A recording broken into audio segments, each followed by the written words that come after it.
Olá, este é o Poder Entrevista. Eu sou Paulo Silva Pinto, editor sênior do Poder 360. Vou entrevistar o jornalista Jânio de Freitas. Jânio tem 90 anos, é um dos mais importantes jornalistas brasileiros e referência na cobertura de investigações de crimes na administração pública. É responsável por uma das maiores revelações da história da mídia brasileira. Publicou em 1987 que construtoras haviam combinado previamente o resultado da licitação para a obra da Ferrovia Norte-Sul. Jânio começou a carreira aos 21 anos. Atuou em diversos veículos, como a revista Manchete, o Jornal do Brasil e o Correio da Manhã. Foi colunista da Folha de São Paulo por 42 anos, desde 1980. Escrevia na edição impressa de domingo. Em 15 de dezembro de 2022, foi desligado do jornal. Agora, Jânio de Freitas será articulista do Poder 360. Escreverá semanalmente para o Jornal Digital. Jânio de Freitas, obrigado por ter aceitado o convite. Olha, a honra é minha. Sou um velho admirador do trabalho do Fernando Rodrigues e da pessoa do Fernando Rodrigues. Fomos muito próximos na Folha por muito tempo. E além de honra, é um prazer estar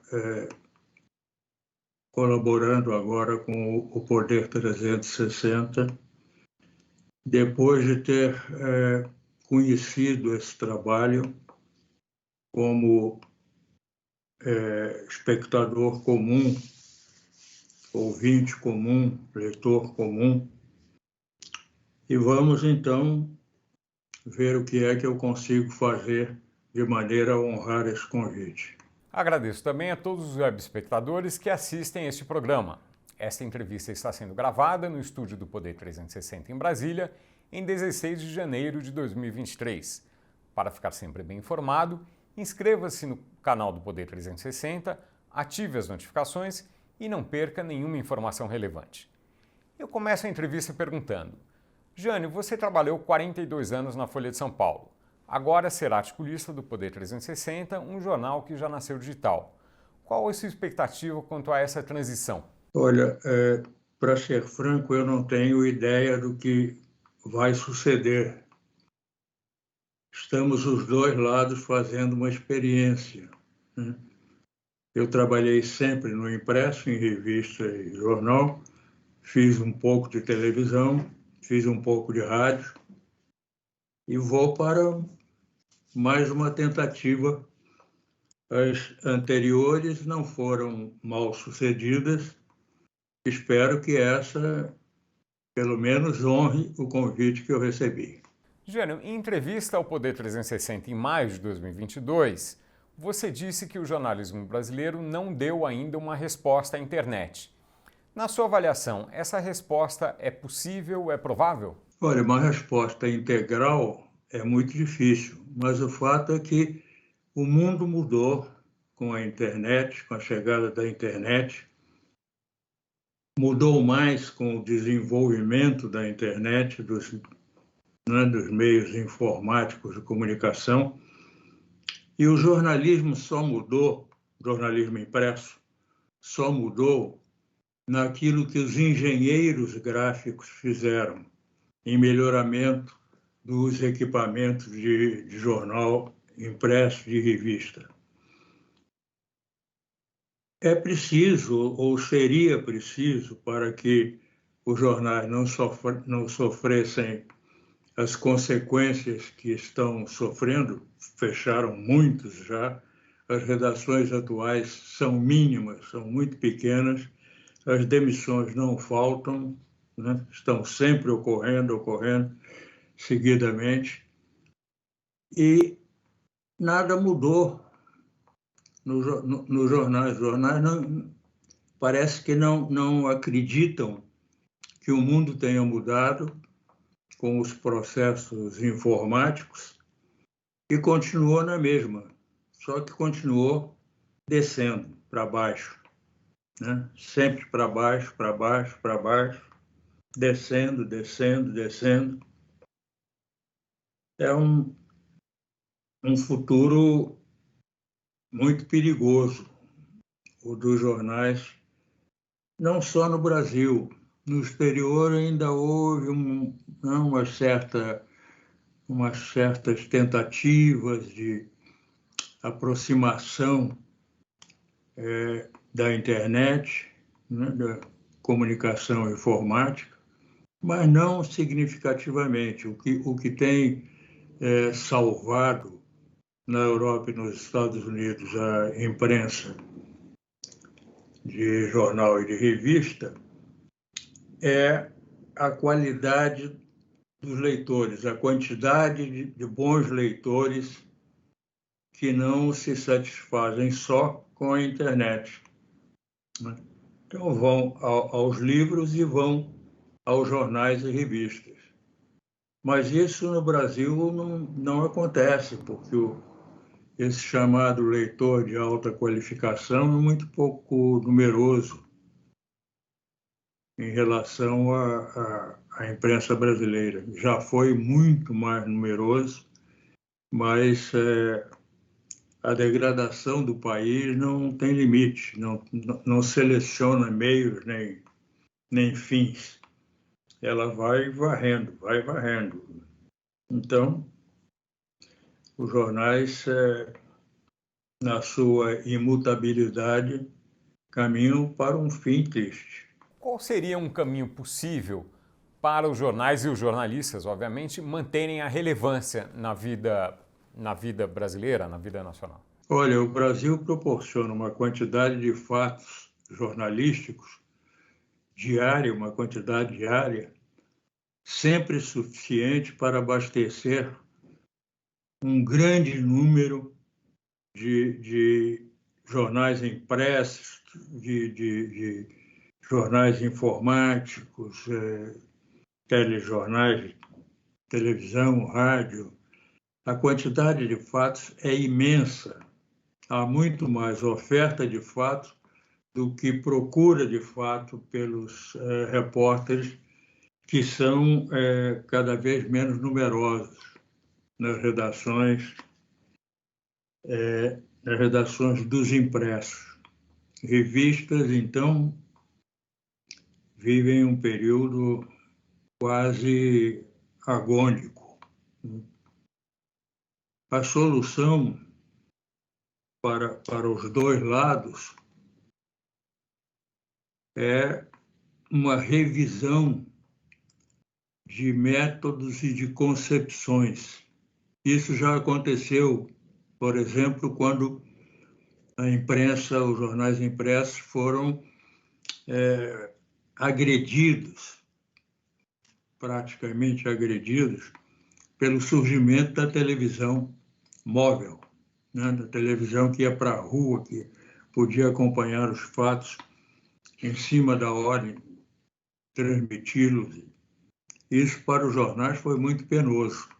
Lá atrás, lá pela década de 20 do século passado, o impacto tinha sido feito pelo rádio, pela mobilidade do rádio, né?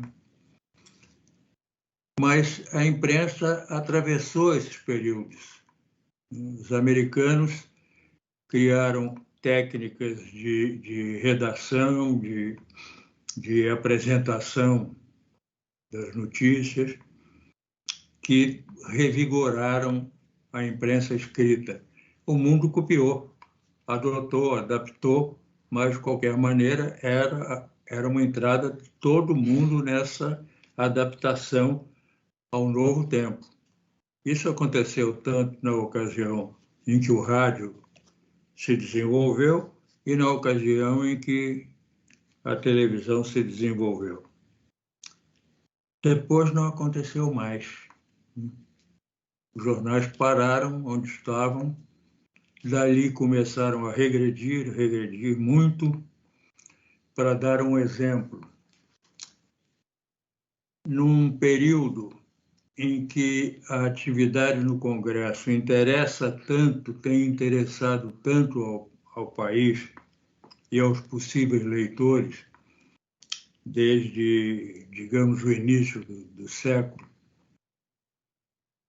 E, no entanto, não há mais cobertura das sessões do Senado, da Câmara e do Congresso.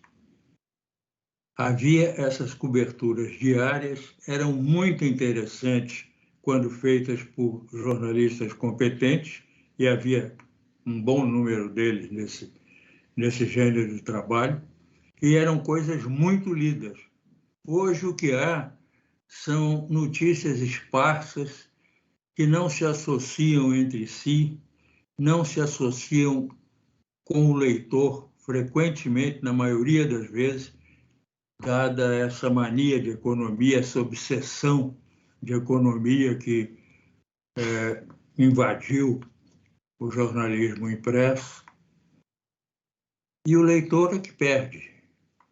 Por consequência, o meio impresso é que vai perder por causa da insatisfação do leitor. É o que está acontecendo todos os dias nos Estados Unidos e na Europa. Algumas coisas voltaram a ser feitas como antes e têm resultado suficiente para que os grandes jornais e as grandes revistas, não completamente, mas em bom número, tenham resistido ao impacto do telejornal, do jornal de internet, via internet. Você mencionou que há muitas coisas que não são feitas e poderiam ser feitas. Se houvesse maior oferta de informações, de textos, pelos jornais digitais, impressos, todos, enfim, haveria maior consumo por parte dos leitores, dos web espectadores? Olha, quem é que não gosta de ser informado, de se sentir bem informado, de saber o que está acontecendo, de formar uma opinião sobre o que está acontecendo, de discordar, de discutir, né? No café, no almoço, no jantar, no ônibus, no trabalho, de toda parte. Todos gostamos de estar informados. E isso é um público sempre à disposição de quem procure informá-lo. O público está sempre aberto a certas coisas. Uma delas é essa, informação.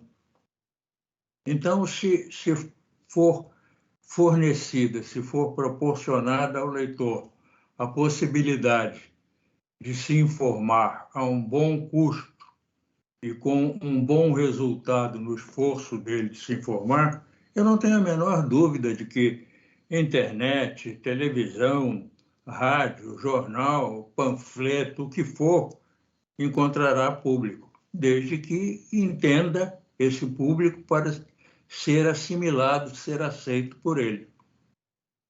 Há um problema de linguagem visual, um problema de linguagem vernacular, claro. Isso tem que ser procurado e não é mais procurado. Você acha que os meios digitais, é o caso do Poder 360, têm mais condições de atender a essa demanda nova do que os já tradicionais? Hoje em dia, sem a menor dúvida, claro. Porque não só a difusão do computador é imensa, né? Como o celular hoje é um membro a mais no corpo humano, né? É um adendo, aí, um acréscimo, um apêndice novo na anatomia humana. Todo mundo está de celular o tempo quase todo, olhando para a tela, e isso é um meio de comunicação fantástico. É uma coisa absurda, não se imaginou nunca que fosse possível uma extensão tão grande, tão absoluta, universal, se pode dizer, das comunicações interpessoas e entre empresas. Não tenho dúvida, não. A informação digital chegou, venceu e só vai se ampliar. O governo Bolsonaro enfrentou resistências da mídia de modo geral. Qual foi, na sua avaliação, o peso que essa resistência teve para a derrota do Bolsonaro na eleição? Eu não tenho elementos para uma medida razoavelmente precisa. Tenho a impressão de que o desgaste que, ao longo do tempo, se produziu pela imprensa digital, impressa, falada, o que for, na imagem do Bolsonaro, necessariamente levou a um desgaste também do eleitor, da opinião do eleitor em relação ao Bolsonaro, né? Apesar disso, não deixou de ser surpreendente a votação que ele teve. Mas essa votação não superou o desgaste, não anulou o desgaste que o Bolsonaro teve. Logo depois, as primeiras pesquisas constataram que a opinião favorável ao Bolsonaro tinha voltado aos 30 e poucos por cento diante da campanha eleitoral. A imprensa contribuiu decisivamente nesse desgaste, dando uma ideia pública de quem era o Bolsonaro, do que ele estava fazendo, do que ele pretendia fazer no decorrer dos 4 anos dele. Essa foi a contribuição.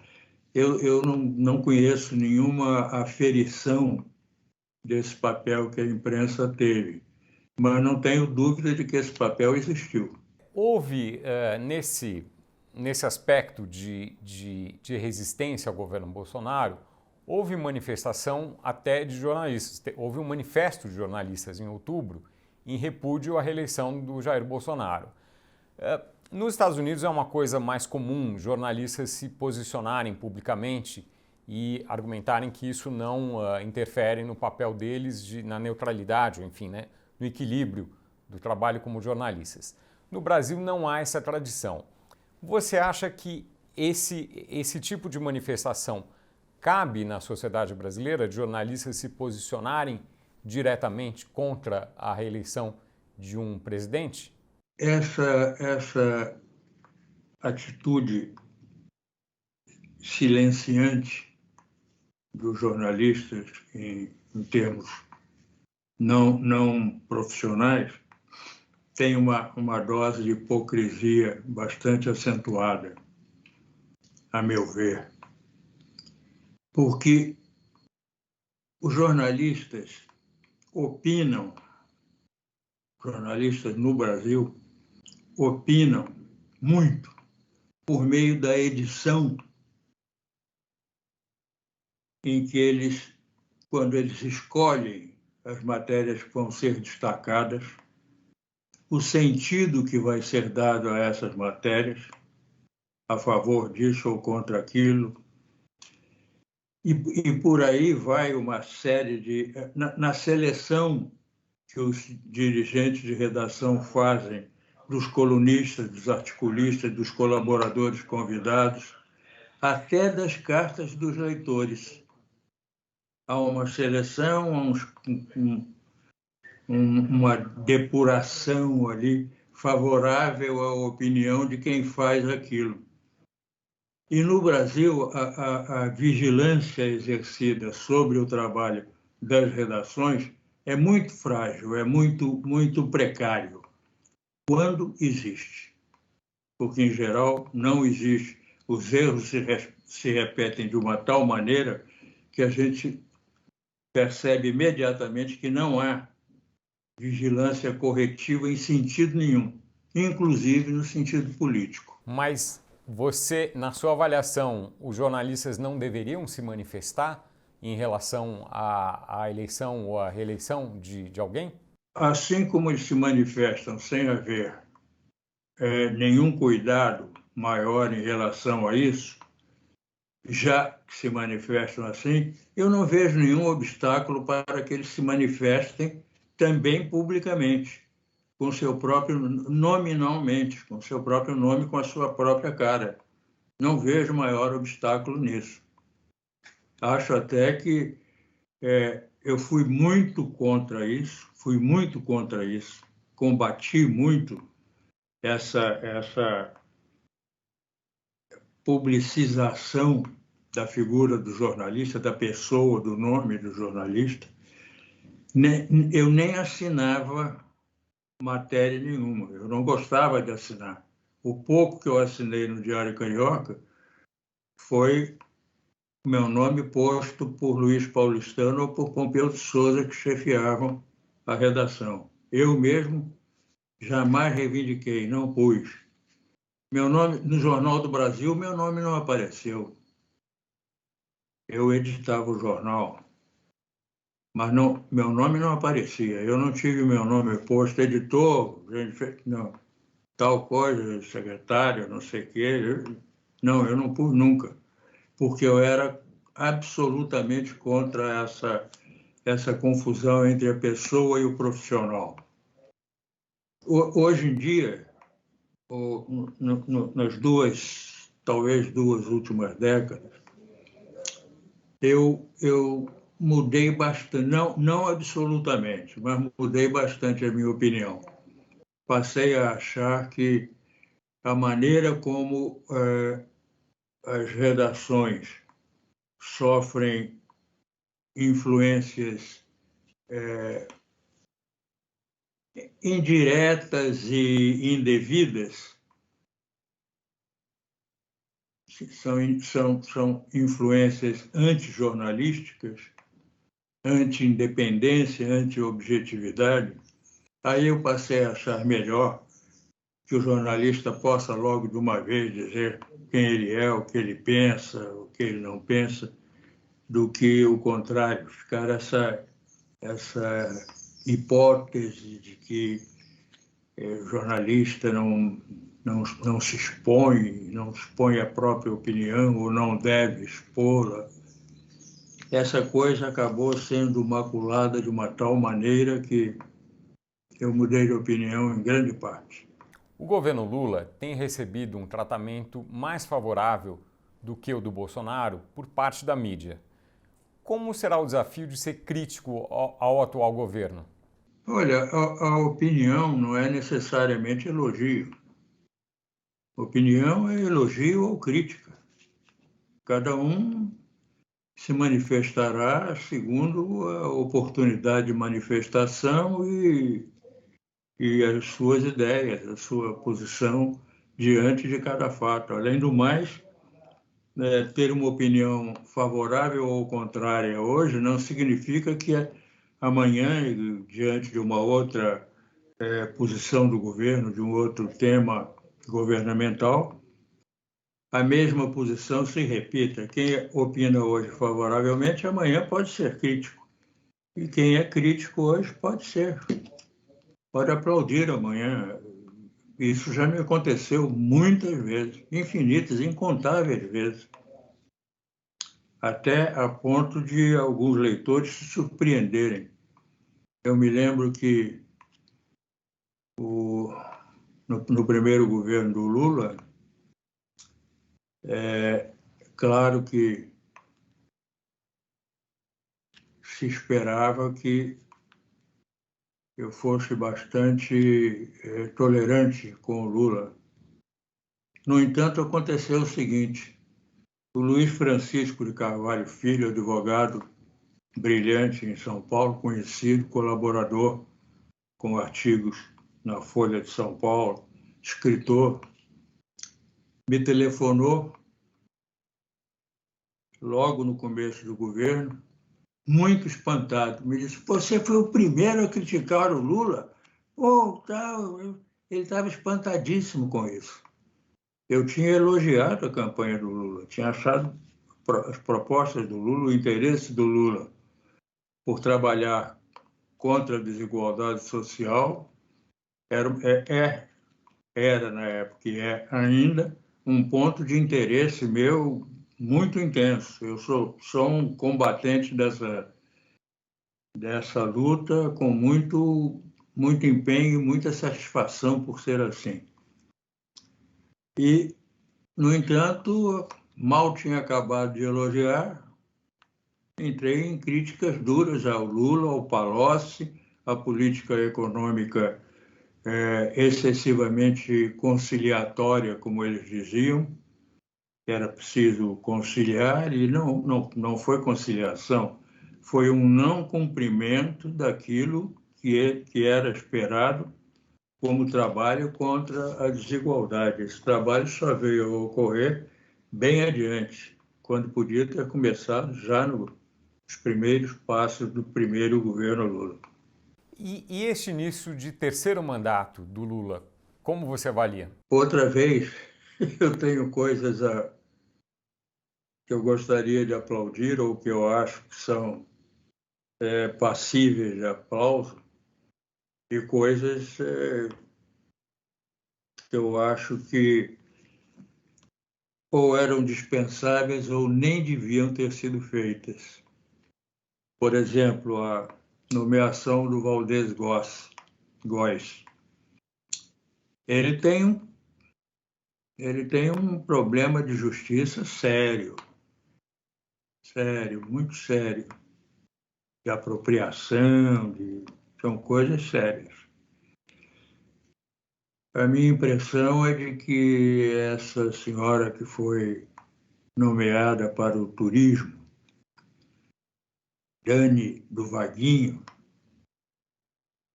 já por esse nome, a ministra Dani do Vaguinho é de um ridículo imenso, já pelo nome. Mas, sobretudo, não há nada que justifique a indicação dela, a nomeação dela para o Ministério do Turismo. Ela não tem nada a ver com turismo. Nunca teve absolutamente nada a ver com turismo. Não tem representatividade política para justificar um cargo nas alturas do poder federal.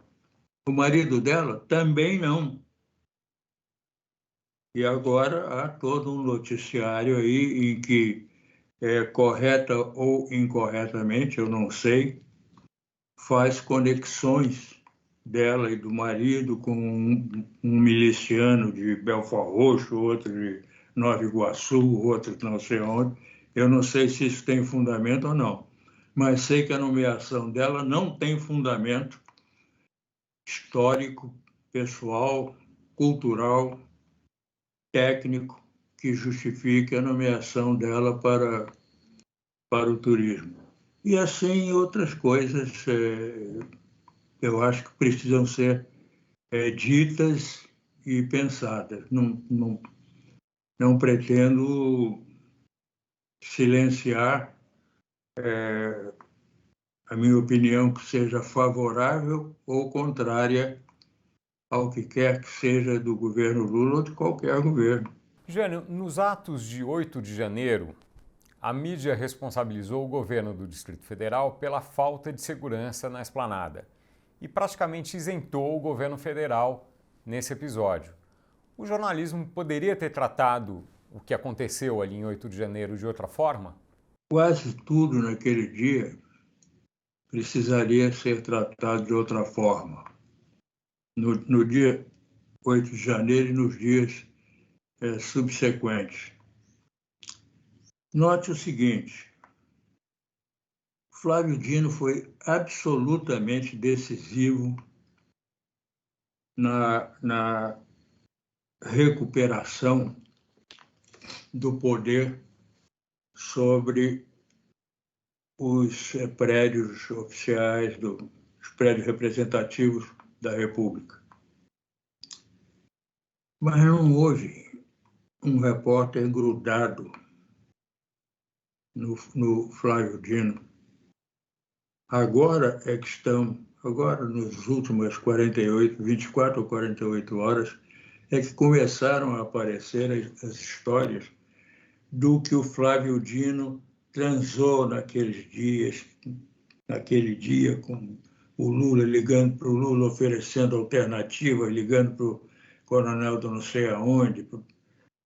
Isso tudo, essa transação que ele fez, essa essa textura que ele produziu veio a ser decisiva para a reapropriação do Planalto, do Supremo e do Congresso.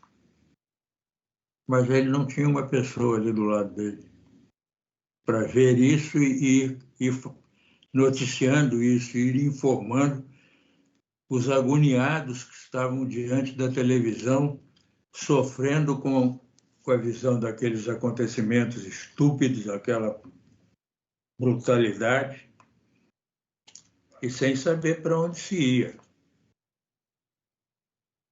Aliás, até hoje, certeza do para onde se vai não temos, né? Se temos, desconfiemos. A sua reportagem sobre a fraude da Norte-Sul completou 35 anos em 2022. O que ela pode indicar de cuidados para os próximos anos? As providências em relação às licitações não foram muitas depois da Norte-Sul, do caso da Norte-Sul. Houve, a começar, aliás, do próprio inquérito da Norte-Sul, que o Sepúlveda pertence, era então o chefe do Ministério Público e mandou arquivar. Conteve, segurou durante meses e depois mandou arquivar, quando a coisa estava meio esquecida. Então, não deu em nada, embora a Polícia Federal, o inquérito na Polícia Federal e da Procuradoria da República. Esse inquérito concluísse que havia, sim, o que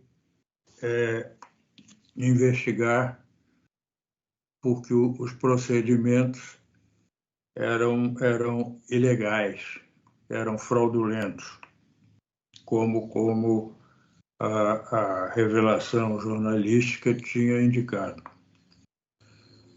Houve uma nova lei das licitações, depois uma outra alteração na lei das licitações, mas hoje em dia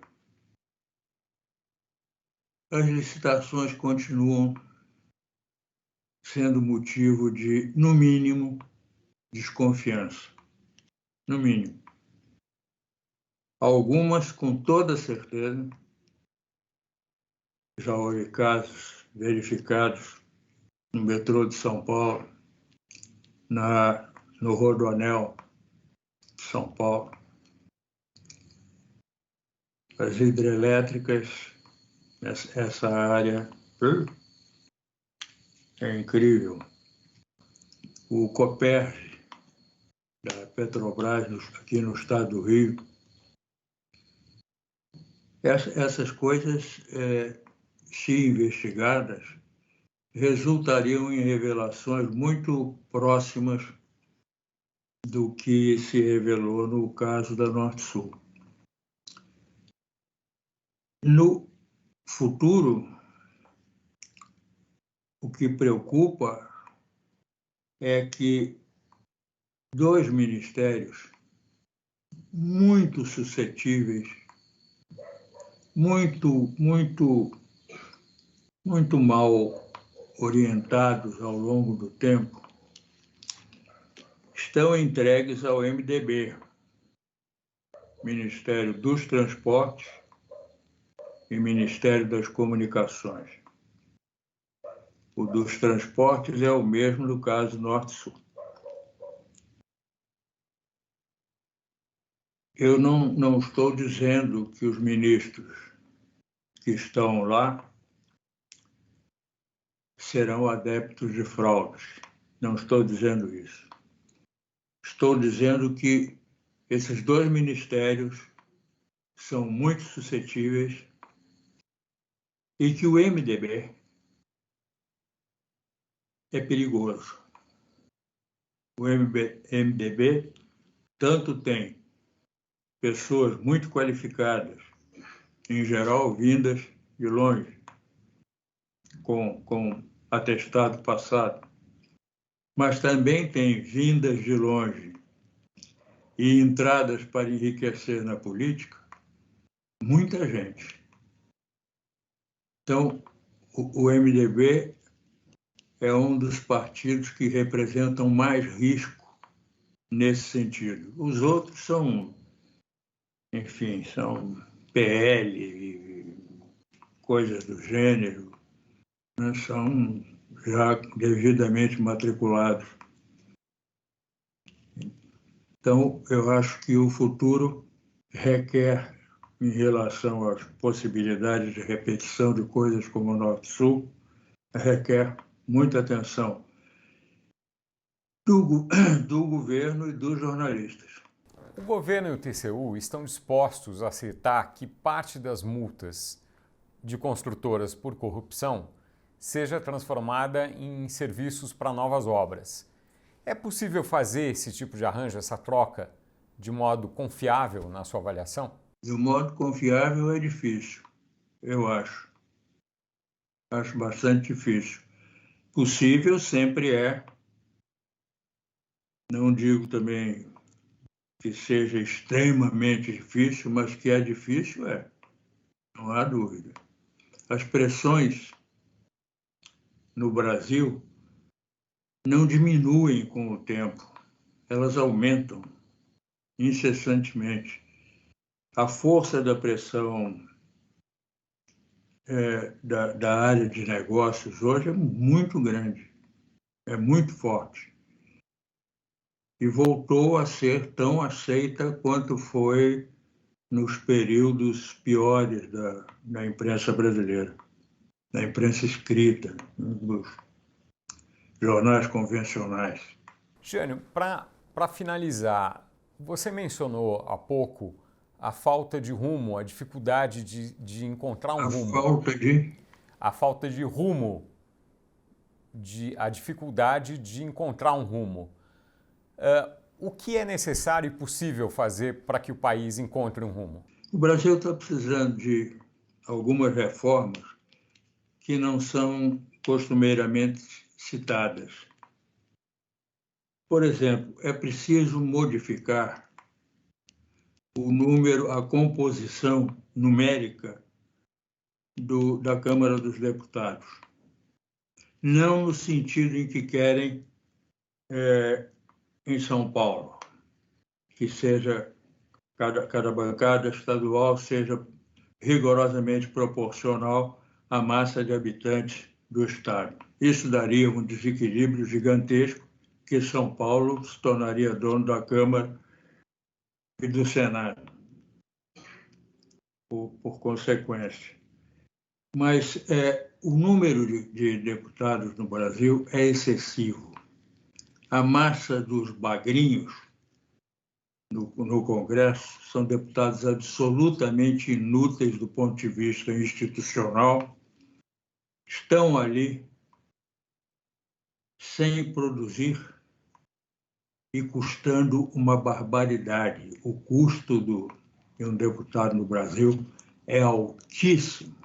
Os favorecimentos que foram concedidos, por exemplo, na presidência do Aécio Neves, durante o governo Fernando Henrique, são um absurdo completo. Essa coisa do escritório regional com 15 pessoas, isso é tudo um custo altíssimo, uma barbaridade. Esse número de deputados precisa mudar. A Câmara se tornará vigilável, a Câmara se tornará produtiva e se tornará moralmente respeitável, muito mais do que se imagina, com uma redução substancial do número de deputados. Uma Câmara acompanhável, perceptível, em que se possa ver cada deputado. Hoje, há deputados, de repente, a gente depara com o nome de um deputado, mas é deputado, deve ser suplente. Não, não é suplente, não, é efetivo, está lá há anos. E você que trabalha com aquilo nunca viu o nome desse cara em coisa nenhuma, em nada, nunca leu aquele nome. Pô, e o que fez? Aí vamos ver o que ele fez. Zero. Mas vai ver o que ele ganha. Vai ver os benefícios que ele extrai para os seus negócios no seu estado, para negócios associados, etc. Isso tudo tem um custo brutal em termos financeiros, em termos de orçamento da União. E tem um outro custo brutal, que é o mau reflexo desse tipo de gente no Congresso para os trabalhos da Câmara, para a moralidade da Câmara, para a objetividade das agendas de trabalho, das votações. Assim, em relação a esse tipo de reforma, há uma boa quantidade delas que estão fora do circuito aí jornalístico e político, mas que seriam essenciais para o Brasil mudar. Qual o papel que o jornalismo pode ter nessa necessária transformação do país que você mencionou? São muitos. Você melhorar o sistema informativo no Brasil, a informação digital profissional tem melhorado muito, tem trazido coisas importantes, é um processo importante. Houve um momento em que o jornalismo impresso opinativo, comentaristas, houve uma boa ebulição, coincidiram no tempo alguns comentaristas de muito boa qualidade e trouxeram uma contribuição importante. Sobram muito poucos agora, e esse tipo de jornalismo que o leitor brasileiro apoiou muito, aprovou muito, tem grande importância. Então, acho que a contribuição é um aprimoramento do jornalismo, não é diretamente sobre ação política ou sobre ação governamental, sobre figuras do poder, é sobre o próprio jornalismo, é uma dedicação mais séria, mais voluntariosa à ética jornalística e ao trabalho propriamente jornalístico. Essa contribuição do jornalismo, você acha que ela é provável? Dá para esperar que ela aconteça nos próximos meses, anos, enfim? Não sei, para responder com honestidade, eu não sei. Não sei. Não sou otimista a respeito. Eu, aliás, não sou naturalmente otimista nem pessimista, eu sou cético. Mas, no caso, eu tenho que acentuar o fato de que eu não sou otimista. Chega ao final esta edição do Poder Entrevista. Em nome do jornal digital Poder 360, eu agradeço e dou boas-vindas a Jânio de Freitas. Olha, muito obrigado. Eu terei, como já disse, muita satisfação e farei o meu esforço habitual para honrar esse convite que vocês me fazem e que é uma etapa, provavelmente a última, nos meus sofridos não sei quantos anos de jornalismo. Agradeço também a todos os web espectadores que assistiram a este programa. Essa entrevista foi gravada no estúdio do Poder 360 em Brasília, em 16 de janeiro de 2023. Para ficar sempre bem informado, inscreva-se no canal do Poder 360, ative as notificações e não perca nenhuma informação relevante. Muito obrigado e até a próxima.